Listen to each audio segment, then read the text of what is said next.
नमस्कार, मैं निशांत हूं और आज हम लोग जानेंगे उपभोक्ताओं के बिल रिवीजन करने की क्या प्रक्रिया है। बिल रिवीजन की प्रक्रिया को समझने के लिए मैं इसे 3 हिस्से में बांटना चाहता हूं। पहला बिल कैलकुलेशंस, दूसरा डेटा एंट्री और तीसरा अप्रूवल। आज के इस वीडियो में ऑनलाइन डेटा एंट्री करने की प्रक्रिया को समझेंगे। यहाँ यह भी जानना जरूरी है कि यूपीपीसीएल में 2 अलग अलग ऑनलाइन सिस्टम चल रहे हैं। रूरल के लिए फ्लुएंट ग्रिड की सिस्टम है और अर्बन एरियाज़ के लिए HCL की सिस्टम है।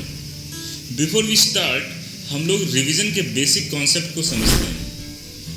एक्चुअली सबसे पहले हमें लास्ट ओके बिल यानी लास्ट अनडिस्प्यूटेड बिल मालूम करना होता है।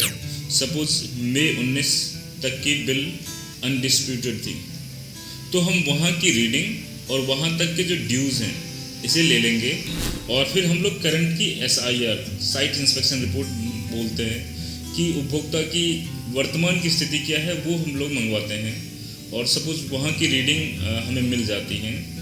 इस बीच में जो भी बिल बने हैं हम उसे इग्नोर करेंगे और उनके पेमेंट को और किसी भी तरह की एडजस्टमेंट हुई होगी तो हम उसे कंसीडर करेंगे। Adjustment like disconnection charges, cheque dishonour charges या कोई भी मीटर कॉस्ट ली गई होगी इस बीच में और हमने ऐड किया होगा, उन सबको हमें कंसीडर करना होगा। अब इस पीरियड में सपोज 6000 की कंजम्पशन हुई इस 10 महीने का, तो हमें 10 मंथ्स के 6000 यूनिट के लिए एक बिल बनानी होगी और उपभोक्ता ने जो भी पेमेंट किया होगा उसे माइनस करना होगा, कोई एडजस्टमेंट है उसे कंसीडर करना होगा और लास्ट ओके बिल तक जो ड्यूज थी उसे ऐड करना होगा। ये सब मिल के फाइनली हमारे रिवाइज्ड बिल बन जाते हैं। चूँकि बिल रिवीजन की आवश्यकता रूरल एरियाज़ में ज़्यादा है, इसीलिए सबसे पहले हम लोग रूरल एरियाज़ में यानी कि फ्लुएंट ग्रिड सिस्टम पे ऑनलाइन प्रोसेस क्या है उसे देखेंगे। सबसे पहले लॉगिन करेंगे अपनी क्रेडेंशियल्स यूज करते हुए। फिर हम अपने इस वेबसाइट के होम पेज पर देखेंगे, बिलिंग दिखेगी। बिलिंग में फिर बिल प्रोसेस में जाएंगे। बिल प्रोसेस में बिल करेक्शन एंड अमेंडमेंट दिख रहा है, इसे क्लिक करेंगे। यहाँ हम लोग देखें कुल 4 ऑप्शंस हैं बिल रिवीजन के।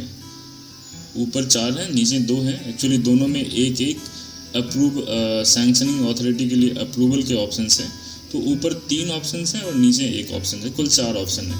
कुछ उपभोक्ता जिसकी टाइम ऑफ डे के अनुसार बिल होती है उसे TOD बिल रिवीजन से करेंगे और बाकी जितने भी मीटर्ड कंज्यूमर हैं उसे नॉन TOD से करेंगे और अनमीटर्ड कंज्यूमर है तो उसे bill revision for unmetered current month bill इस ऑप्शन से करेंगे।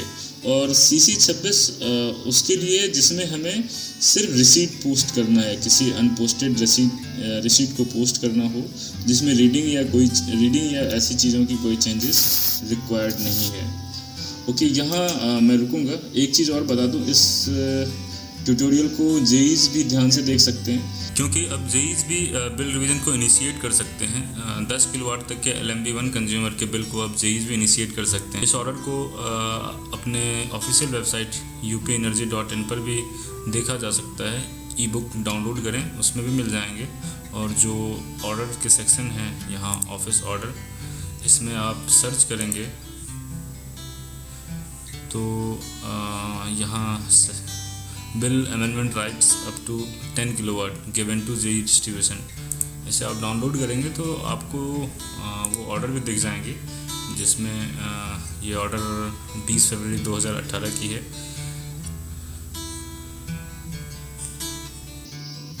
तो बिल रिवीजन फॉर अनमीटर्ड कंज्यूमर में जाते हैं। सबसे पहले यहाँ अकाउंट नंबर डालना है हमें और जो भी उसकी लास्ट आखिरी बिल बनी होगी वो मंथ अपने आप ले लेगा या हमें डालना होगा।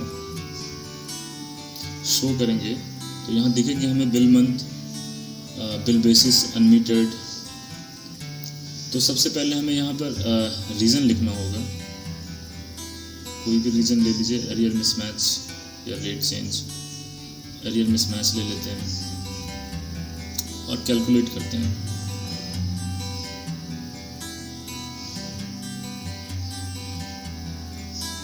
यहाँ हमें दो एडजस्टमेंट दिख रहा है, एक CCBR एडजस्टमेंट और एक CCBR एरियर एडजस्टमेंट। तो बेसिकली जो भी अमाउंट हमें प्लस या माइनस करने हैं उसकी यहाँ पर कोड भी दिख रही हैं, A और S लिख के A और मतलब ऐड और सब्सट्रैक्ट कर सकते हैं।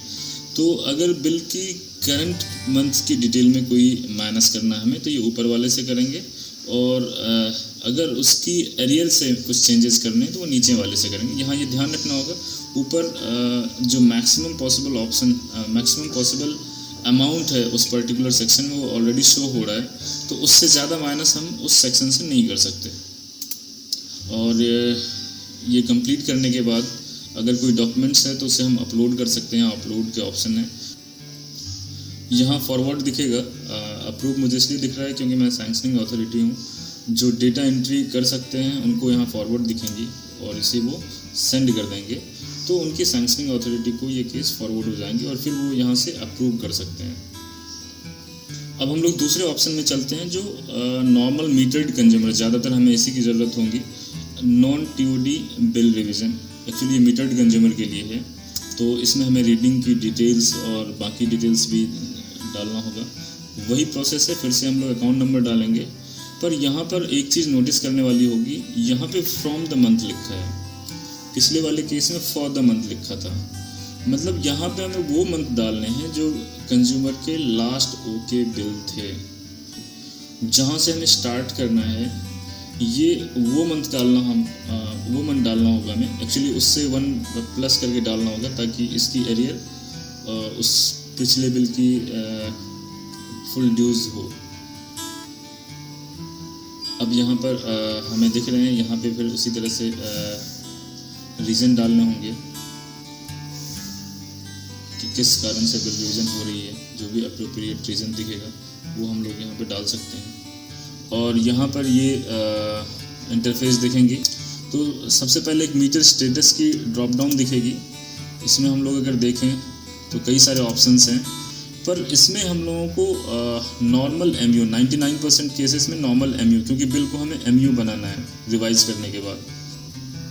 बेसिकली वो जितने भी अलग ऑप्शंस हैं वो नॉर्मेटिव बिल बनाने के लिए हैं। सपोज IDF RDF, अगर ऐसे केसेस हैं मीटर ख़राब है तो सिस्टम अपने आप नियमावली के अनुसार जो भी नॉर्मेटिव SSD यूनिट दिए गए हैं उसके हिसाब से सिस्टम अपने आप बिल बना लेता है। उसमें रीडिंग डालने के ऑप्शंस ख़त्म हो जाते हैं जो बाकी के ऑप्शंस हैं, इसलिए उसको बहुत ज़्यादा डिस्कस करने की ज़रूरत नहीं है।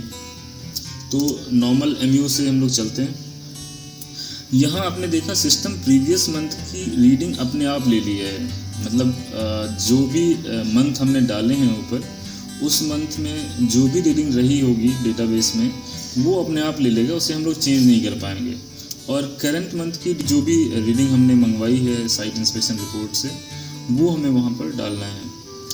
यहाँ पर सिस्टम के पास प्रीवियस रीडिंग पहले से थी और हमने अभी करंट रीडिंग डाली है, तो जो भी डिफरेंस है वो कंजम्पशन में आ गया है। तो बेसिकली सिस्टम अपने आप उसी यूनिट की इस पूरे पीरियड का बिल बना देगा जो हमारे इस पीरियड के बिल होंगे। अलग से कोई यूनिट अगर ऐड करना है, एसेस करना है हमें, तो वो हम लोग एसेस यूनिट में डाल सकते हैं। इसके अलावा जब बिल सिस्टम अपने आप से बिल बनाएगा तो वो कोई भी लेट पेमेंट सरचार्ज ऐड नहीं करेगा अपने आप से, तो उसे मैनुअली कैलकुलेट करके इस कॉलम में डालना होगा। इसके लिए दोनों कॉलम दिए हुए हैं, लेट पेमेंट सरचार्ज की करंट और एरियर दोनों अलग से कैलकुलेट करके हम लोग डाल सकते हैं। और इसके बाद हम लोग कैलकुलेट बिल पर जाएंगे। तो यहाँ हम लोग देखेंगे कि जो एग्जिस्टिंग बिल है वो भी यहाँ पर दिख रही है पहले से, और जो रिवाइज्ड बिल डिटेल्स है, जो भी डिटेल्स अभी हम लोगों ने डाला है उसके हिसाब से सिस्टम ने, अभी आपने ध्यान दिया होगा 296 यूनिट की बिल बनाया है इसने। 246 तो ऑलरेडी डिफरेंस ऑफ यूनिट था और 50 यूनिट्स हमने अलग से ऐड किए, तो 296 यूनिट की इसने बिल बना दी इस पूरे पीरियड के, इस बीच की जो भी पीरियड थी। नॉन RPDRP सिस्टम अपने आप से पेमेंट माइनस कर लेता है, उसने कंसीडर कर लिया होगा। इसके अलावा अगर और भी कोई चेंजेस करने हैं या वो हमें एडजस्ट करने हैं तो फिर से यहाँ पर CCBR एडजस्टमेंट के ऑप्शंस हैं। जैसा पिछले केस में हमने देखा था यहाँ पर वो हम लोग ऐड या सब्सट्रैक्ट कर सकते हैं।